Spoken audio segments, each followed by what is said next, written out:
Google Cloud Digital Leader Certification question. A government agency is responsible for a web application that serves users nationwide. This application enables citizens to access specific services by providing their national identity.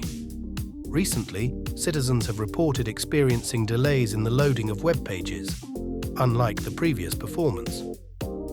After investigation, it was discovered that there is a substantial amount of unnecessary traffic originating from a few foreign IP addresses. What actions should they take to address the issue?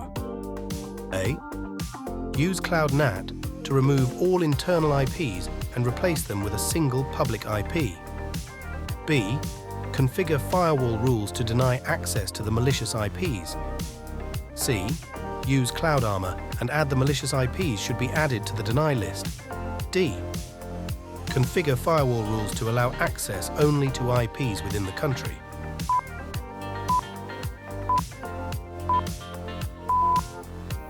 Correct answer C.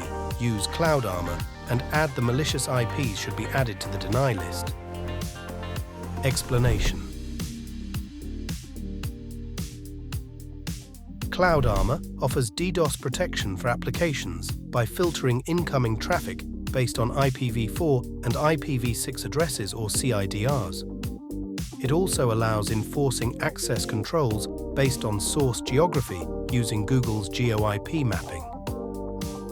Firewall rules are designed to handle traffic within the VPC, whereas the aim is to prevent spurious traffic even before it reaches that stage. CloudNAT, however, does not provide DDoS protection. Keywords.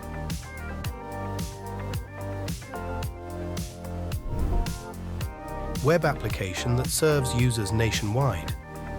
Indicates a wide user base and public accessibility. Citizens have reported experiencing delays in the loading of web pages. Suggests potential service disruption or DDoS attacks.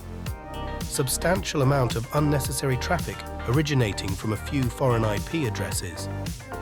Pinpoints the problem and indicates a potential security threat or malicious activity. Subscribe and follow us.